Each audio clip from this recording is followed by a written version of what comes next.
Hello everyone and welcome to the 2025 edition of the new Sega Genesis and Mega Drive games in development video. I know I say this every year, but wow, what a year 2024 was for new Mega Drive games. And the good news is that 2025 is looking to be even better. And if you think those words might be a little hyperbolic, just take a look at this brand new piece of Sonic software we got for the console last year. This cartridge was created as part of the promotion for the recent Sonic 3 movie. It was an officially licensed product from Paramount Pictures and Sega, and it does work on real hardware. Unfortunately, it was only released to a few select media outlets and won't be available to the general public. Despite that, it was still a really nice surprise to see this a few months ago, and it acts as a really nice artistic and technical showcase for the system. The creator of the project, Briol Garcia, even got to go to the premiere of the movie. Who knew that life as a Mega Drive developer could be so glamorous? And if by chance any Hollywood bigwigs are currently watching this video, then just to let you know, I am currently also available for any projects. Seriously, just hear me out for a second. If Keanu's knees are healthy enough to film John Wick 5, I'm thinking of a Contra-style run and gun demo. In fact, why not just make a full game? Movie tie-in licensed games were a big thing back in the 90s and I think they need to make a comeback. Okay, enough idle dreaming from me, let's get back to the topic of the video. Not only do I have lots of great new games to show you today, but we'll also look at a few tech demos too. And these tech demos aren't just interesting because they push the hardware to the limits, they also inspire the game design of these new developers too, as we'll see in this video. If it's your first time on the channel, then my name's Pixie and I'm also a Sega Mega Drive developer. I've currently been developing some Castlevania and Shinobi games and you've been seeing the footage on the screen as I've been speaking. I also have an ongoing tutorial series on how to make your own Mega Drive games. There'll be more lessons to come in 2025, so if you're interested, you can find the links in the video description. In fact, I'll be including links to all the games featured today, so if you want to follow the progress of each of them and also find out how to either download or to purchase them, then you can check that out too. While the Sega Mega Drive does have a very nice little niche market where you can actually buy the cartridges and play them on your own console, most of these new games will eventually get a port onto a modern platform such as the PC or the Switch, so you can still get to play these even if you don't have an old console hanging around. It's really great how much support the community have gave these developers and their games, and it just means that we get even more great games into the future. Okay, now let's take a look at this year's first game.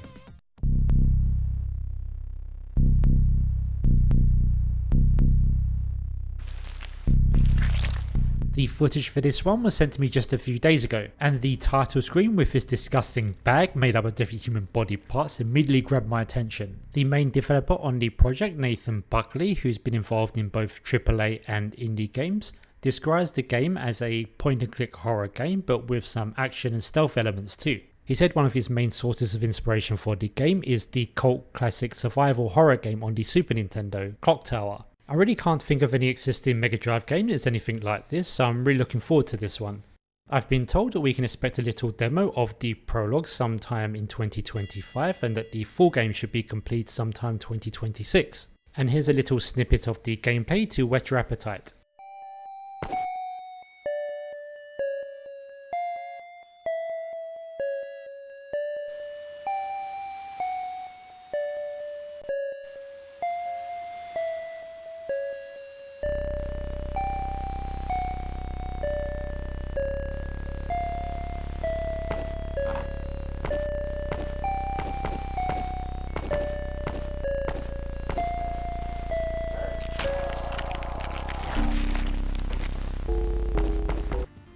I'm sure most of you watching are already quite familiar with Mario Saviour's Final Fight game for the Mega Drive. I'm pleased to say that that game has received continuous updates in 2024 and it looks like the finishing touches will be added in 2025.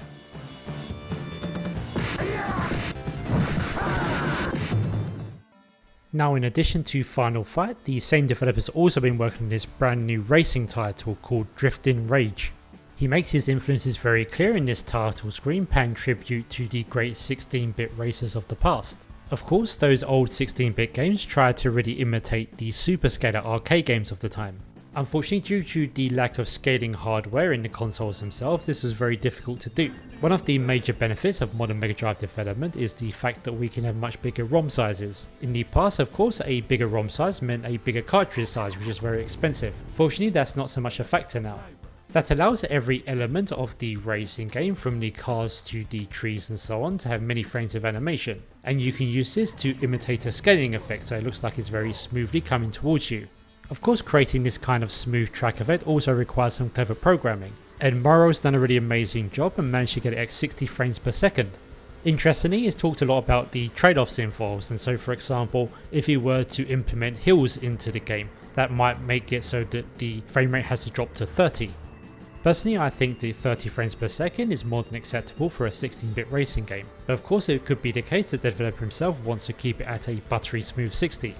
I don't recall many new racing games being made for these systems, so this fills that hole very nicely, and no matter what the developer decides in the end, I'm sure this one will turn out great and I'm looking forward to playing it.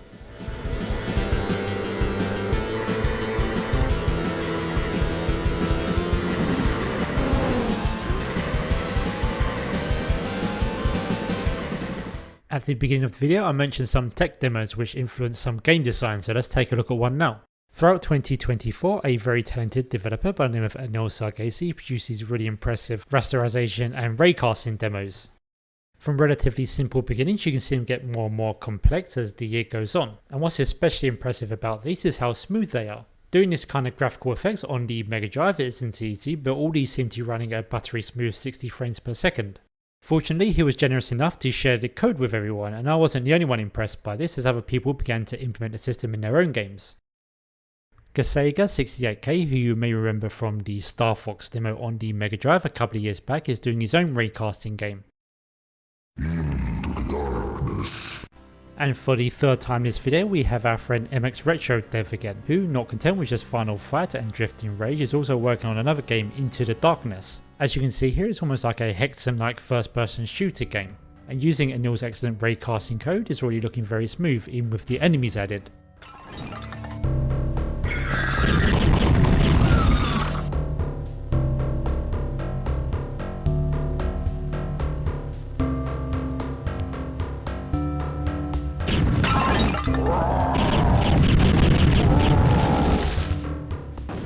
Some other tech demos which really impressed in 2024 include these transparency demos from Shannon Burt. If that name rings any bells, then the same developer also did some really impressive tech demos last year where he put a really amazing number of sprites on the screen at the same time. Anyone who's seen my Castlevania demos will know I'm a big fan of using shadow and highlight mode to create these black and white transparencies on the Mega Drive. However, through these series of tech demos, Shannon Burt has somehow managed to do coloured transparencies on the system. To be honest, this was something I didn't think was possible on Sega's console. I think the result, however, is very impressive. Actually, Shannon worked on this in conjunction with another developer called Turbo X-Ray PCE. As the name implies, he mostly develops for the PC Engine and he managed to implement a similar transparency effect on that console. He did a really nice video about how the technique is achieved on his YouTube channel, which I will link in the video description. It's really fascinating, so I definitely recommend that you check it out.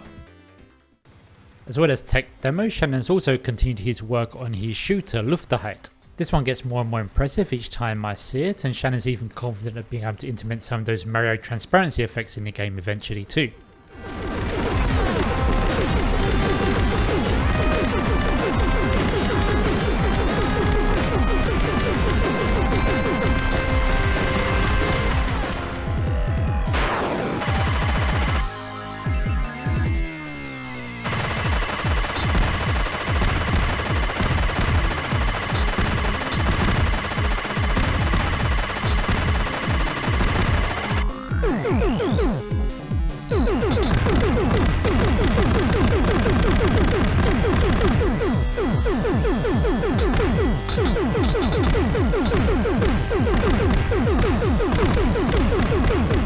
Now, seeing that special spinning cylindrical effect may have put you into mind of the Super Nintendo's Super Castlevania 4, and as many of you may know, Game Dev Boss is currently developing a Mega Drive version. This saw some good progress in 2024 and I'm looking forward to seeing more of it in 2025.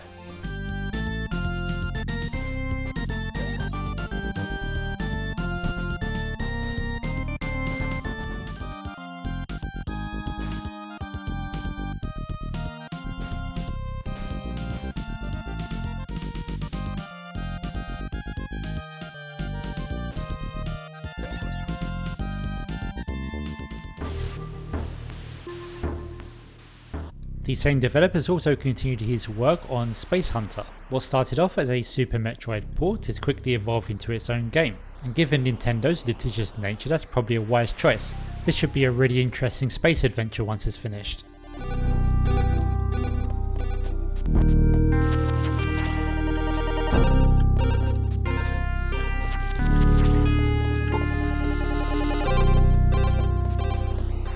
same developer again has also continued his work on his third game, Darkstalkers. It looks like he already has most of the characters and animations in the game, so now you just need to add the gameplay. Darkstalkers looks like it has a lot of potential, and if it ends up even half as good as Rare Gamer's final Bout Fatal Fury, then we'll be in for a treat. I've personally never played the original version before, so I can't say how close it is to the original, but from what I played of this demo in 2024, it really was amazing.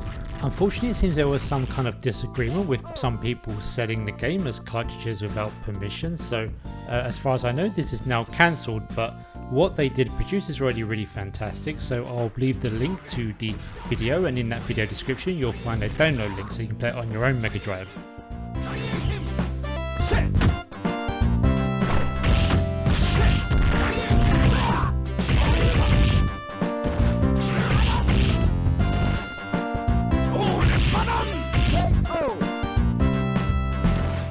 Fortunately, that bad experience doesn't seem to have dampened their enthusiasm from producing games for the console, and one of the games they've been working on is this little demake demo of Street Fighter 4 on the system.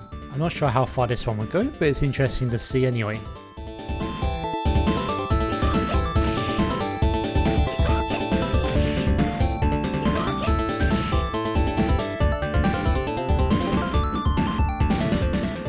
Anyone who's followed Mega Drive Homebrew for any period of time would have had the experience of really looking forward to a certain game, only for it to disappear without a trace. At that point, it's normally safe to assume that the creators decided to discontinue work on it. Because of that, it's always very gratifying to see what you assumed was a long dead project come back to life, and that was the case in 2024 with Trifon's Shinobi port. This already looked, sounded and played really well, so I was really happy to find that he had programmed a new bot into the game. And in more good Shinobi news, we even got reports of someone called Hoffman producing a Neo Geo version too. So with Trifon's Shinobi continuing to be worked on, and also this Neo Geo version, as well as my GG Shinobi remake for the Mega Drive, and not forgetting Sega's own new Shinobi game, which I think has been produced by the same team as did the Streets of Rage 4, it looks like 2025 could be a really good year for Shinobi fans.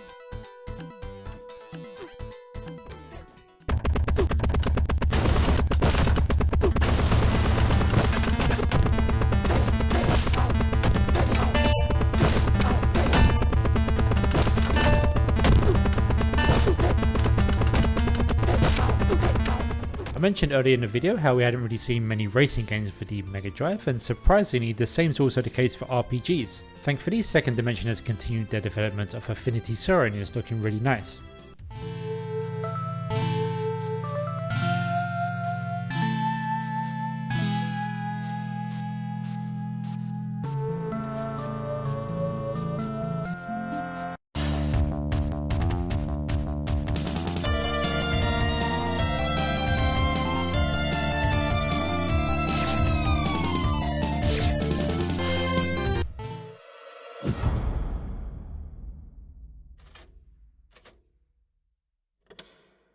I was also very happy to see the cinematic platformer get some representation on the Mega Drive with this game from Diego Flor, the Eldritch Monarch.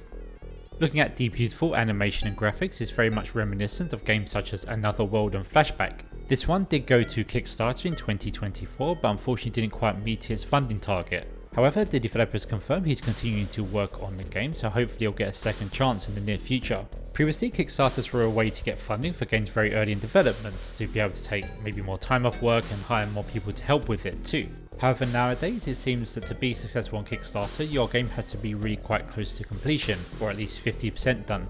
I really like the whole atmosphere and world building of this one, so I hope to see more of it in the future.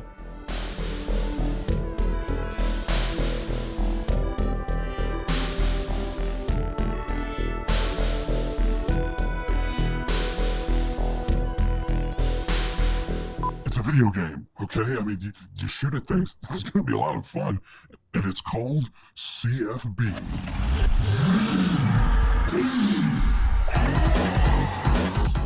A game which did have an amazingly successful Kickstarter in 2024 is the much awaited shooter ZBF. This has looked very polished and on the verge of release for a couple of years now, so it's really great to see it about to come out. And if you missed out on the Kickstarter, don't worry, if you go to the publisher Megacat Studios website, you should still be able to pre-order a copy.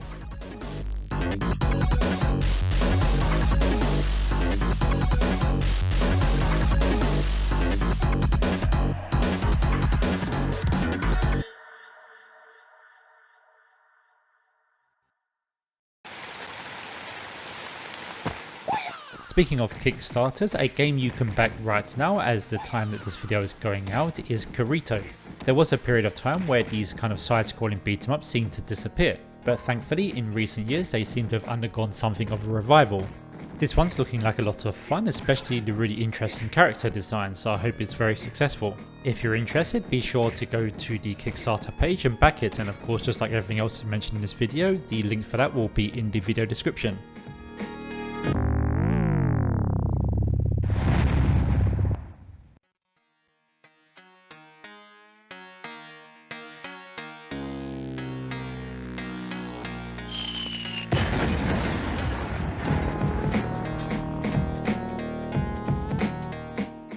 One genre which always has been very popular with Mega Drive developers is the shoot 'em up games, so let's take a look at a few now. The first of these I want to show you is Epsilon Wave by Space Pants Games. You may remember this developer from last year's video where he was making a game called Rocket Panda. Fortunately that one was released last year, so I'll put the link in the video description in case you want to buy it.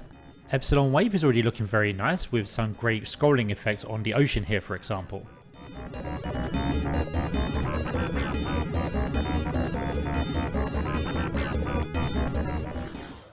Another shoot 'em up with some nice scrolling effects is AAR's Last Defense 2.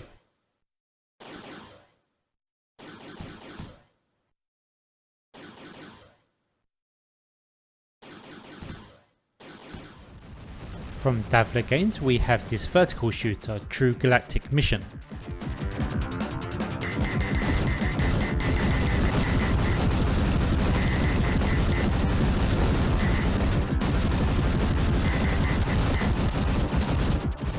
Although still very early in the stage of development, this one by TheNomCognom is already showing some really nice 3D effects. Some of them very similar to the Batman and Robin game.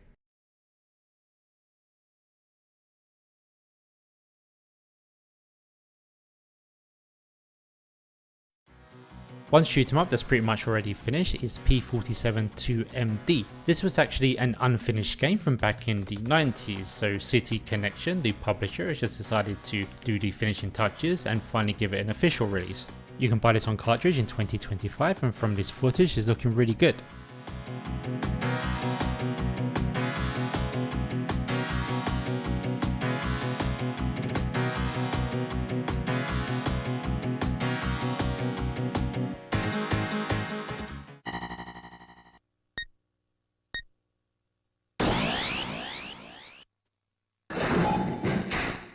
Of course we can't have a conversation about modern Mega Drive shooters without mentioning Yuzo Koshiro's brand new game, Earthion. The latest news is that he has already completed the entire soundtrack for the game and it will be released sometime in 2025 by Limited Run Games. You'll be able to buy a cartridge version from then, and there'll also be an arcade version on modern platforms.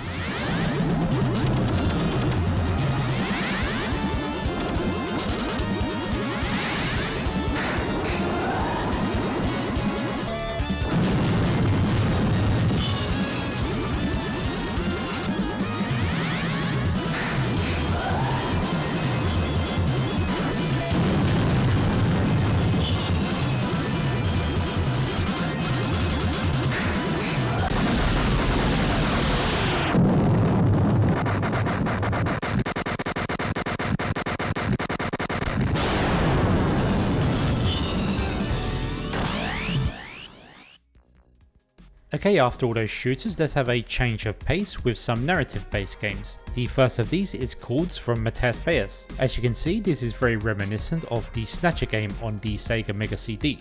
You may remember this game from a previous year's video, and Matt has continued to work on it, improving the graphics, music and interface. It's looking very polished now and I can't wait to see more of it in 2025.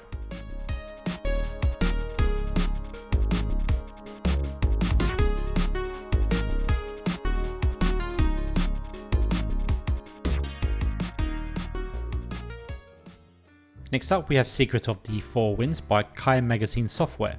These guys have really produced some great software for the system, for example Metal Dragon and Life on Earth. And they've said that this Japanese style action RPG has taken more time to develop than all the other games they've ever done combined. This game is due to release early in 2025, and as usual I'll put the link so you can purchase the game for yourself.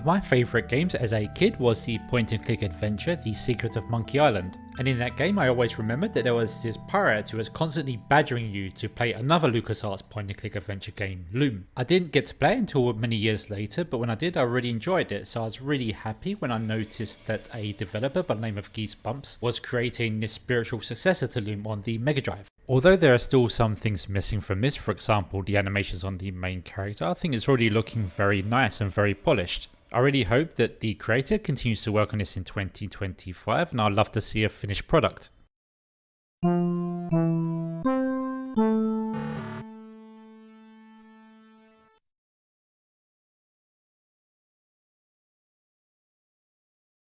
I made a little joke at the very beginning of this video about doing a licensed John Wick game. Actually, at the end of 2024 we did get these two unofficial licensed games. The first of these was Batman Returns MD. One of the great things about the 90s is even a game that had the same name, for example Batman Returns, often had completely different games on different systems. Unfortunately in this case I think most people would agree that the Super Nintendo definitely got the better game. It's because of that so many people were very happy to see this Mega Drive version. As you can see, it also brings some improvements, for example a 2-player mode.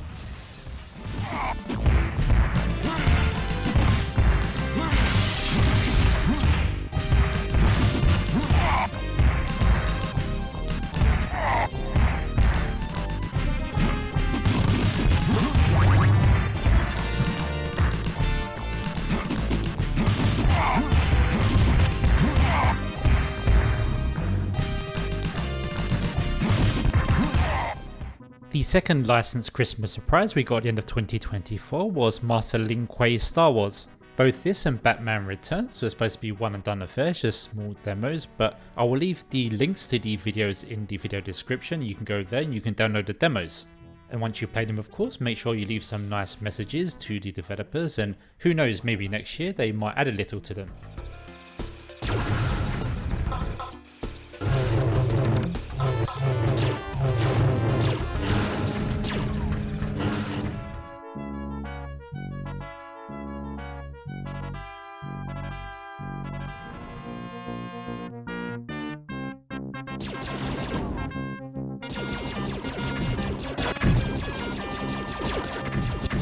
I'm not sure how far he got with this one, but earlier in 2024, Master Lin Kuei also teased this Mega Drive conversion of the Taito arcade game, Crime City.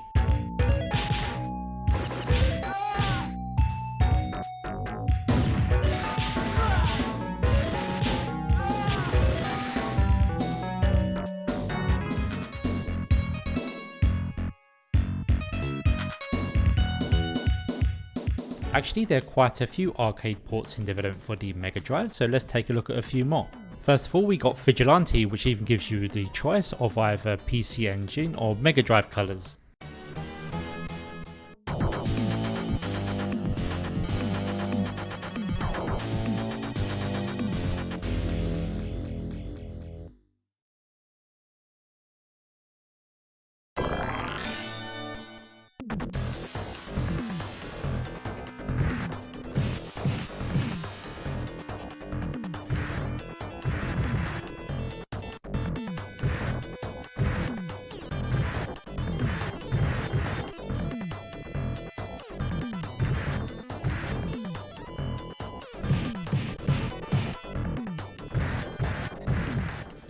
The developer of Mega R-Type, the Robos, was busy adding more to that game in 2024, and it looks like in 2025 we should get this more or less finished.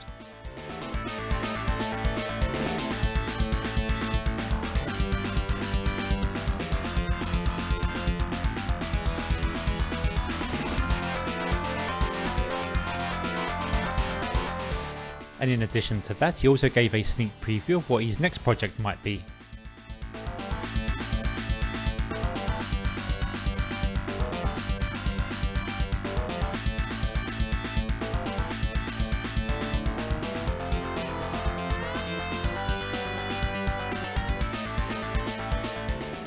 Another great arcade port we saw more progress on in 2024 is Windjammers. Making a Neo Geo game for the Mega Drive isn't easy, but Pyron and Format C have done a great job here, and the music from Lunoka sounds great too.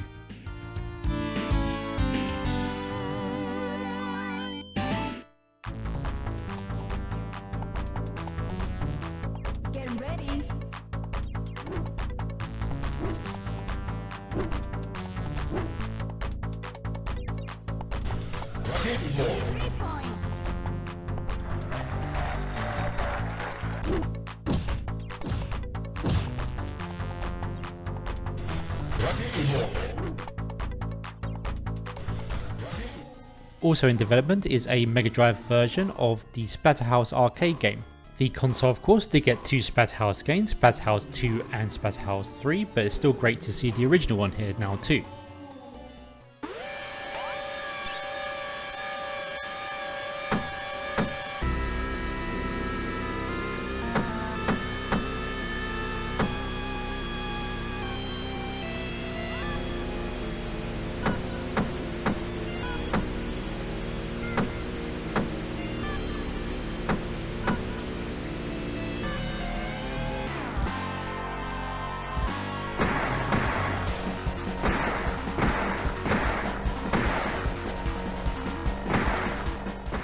In recent weeks, the same developer has also been busy testing the viability of a port of their Ghouls and Ghosts style game to the Mega Drive, Battle Princess Madelyn. If you don't know, this was a game for modern platforms, for example the PC and the Switch, and you can purchase it there, but if they can do a Mega Drive version as well, that would be great. As always when doing this type of demake, the limited VRAM is always an issue, a problem I only know too well, but hopefully the developer can work it out and we can eventually get some kind of port of this. The next game, Super Cyborg, is an interesting one. While it may look like an NES game, it's actually a modern indie title. It has already been released on platforms like the Switch, Xbox and PC and so on. It seems to be very well received. Although these kind of indie games often use the NES aesthetic, in reality they're often doing things which that console could never do. So I think this port by Sega Man isn't as easy as it looks. During its regular lifetime, the Mega Drive had some nice run and gun games, for example Contra, Midnight Resistance and Gunstar Heroes, and this looks like being a nice addition to those.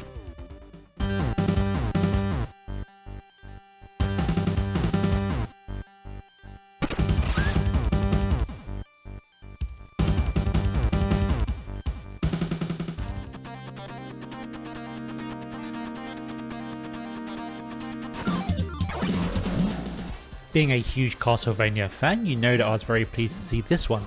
If you recall, a couple of years back we did get another Rondo of Blood demo, but that was just the prologue done by Master Lin Kuei. This new one has been done by a different developer, Wurton. While of course there's no guarantees that this one will get finished, a lot of work has been done on it already, and what is there is already looking very nice. They even managed to get the opening cutscene in there, which I imagine must have taken up a lot of ROM space.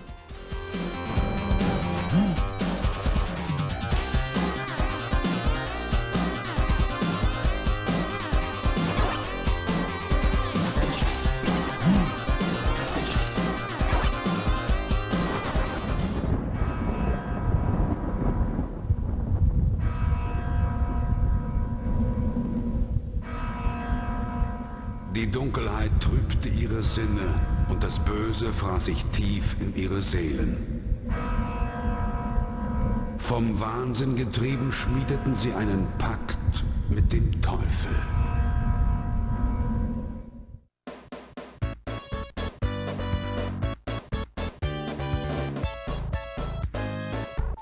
Brielle Garcia's movie demo wasn't the only piece of Sonic software we got this year. We also got a port of an early prototype of the Mega CD's Sonic CD game. You can hear that they're currently using the Sonic 1 music as they don't yet have an FM version of the Sonic CD soundtrack, which of course was playing off the CD. You can also notice a few other differences. For example, in the title screen it was missing the scaling clouds which are done by the Mega CD's ASICS chip. Even though we're unlikely to see much more of the Sonic CD game ported over, I think this is a really great effort and it was great to see.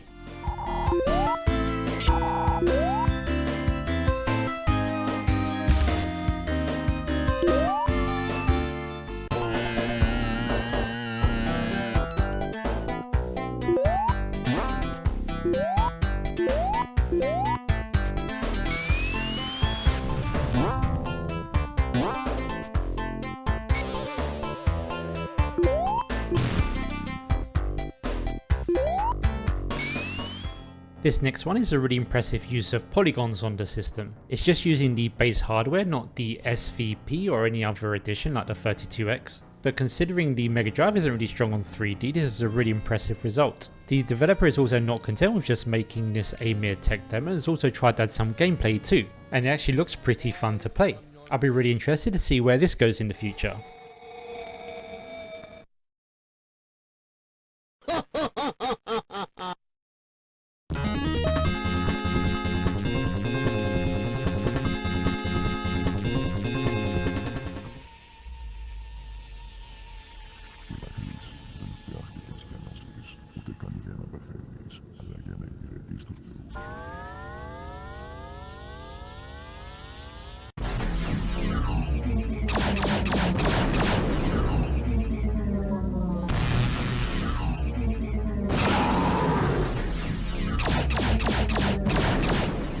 Okay, just a few more games to cover today, so let's continue. And here you can see we've got a Mega Drive port of the classic 8-bit game Wonderboy. At the moment it's just using the Master System soundtrack, but hopefully in the future we'll get a Mega Drive FM version.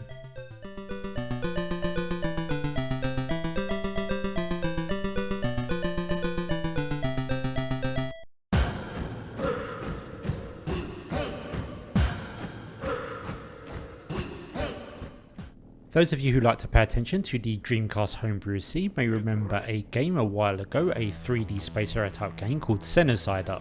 Well, the same team is now in the process of creating this top-down run and gun on both the Dreamcast and the Mega Drive.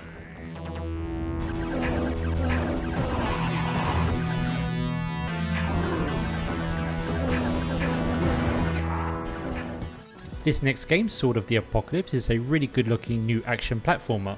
The team making the game does seem to be involved with that new Neptune project, which is going to be a new Sega Mega Drive and 32X in one console. However, looking at the footage here, it does look like it's running on the base Mega Drive. While the graphics do look fantastic and look more colourful than the average Mega Drive game, I think this is more to do with the artistic talent working on the game, rather than the use of any kind of 32X. Who knows, maybe we'll get both a base Mega Drive version as well as an enhanced 32X one.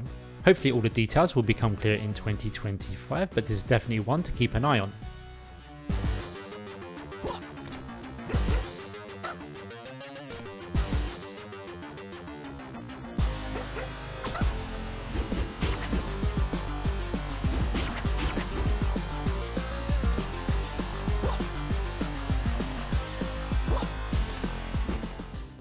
Another amazing looking action platformer is Neofid and Bitbean Cannon's Daemon Claw. This is another one that we'll hopefully get to see completed in 2025.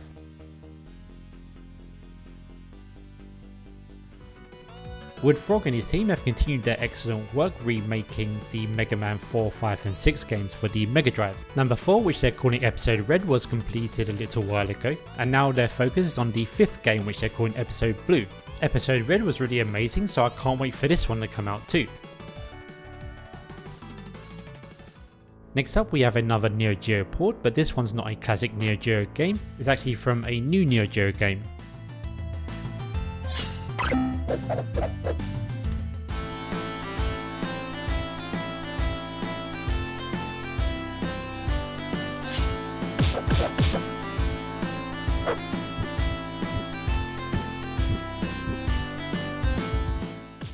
If the Neo Geo and the NES aren't retro enough for you, then how about a port of this classic Williams arcade game, Moon Patrol?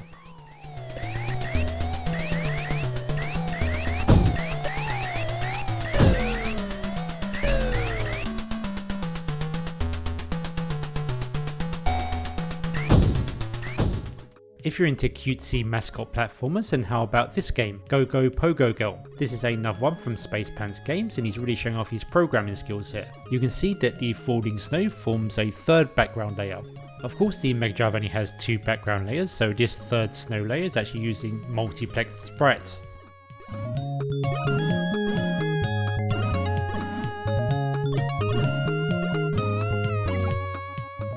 Okay, just 3 games left to cover now.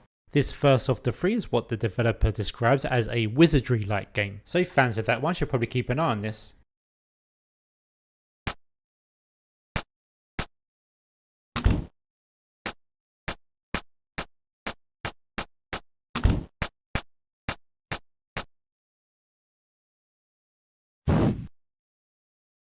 Next up is a Mega Drive port of Rocket Ranger. I have to admit that I didn't even know this game existed until I saw this Mega Drive footage. Unfortunately, I've had to chop up the excellent intro because I've heard that YouTube doesn't really like the moustache man or his symbols.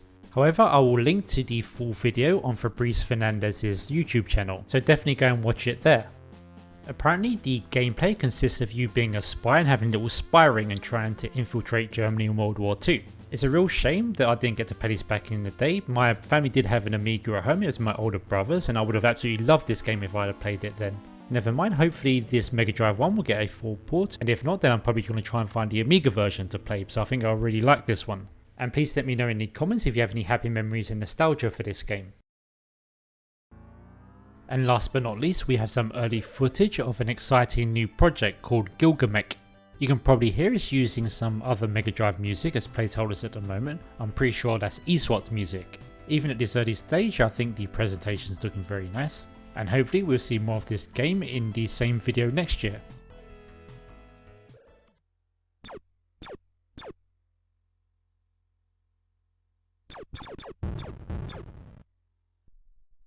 Okay, so that's it for the 2025 video, and wow, what a great year 2025 is shaping up to be. Thank you all so much for watching until the very end, and a big thank you to all the hardworking Mega Drive devs creating all these great games for us. And if you want to keep track on what I'm up to throughout the year with my Castlevania Shinobi game and my tutorials, then please subscribe. Until next time, farewell.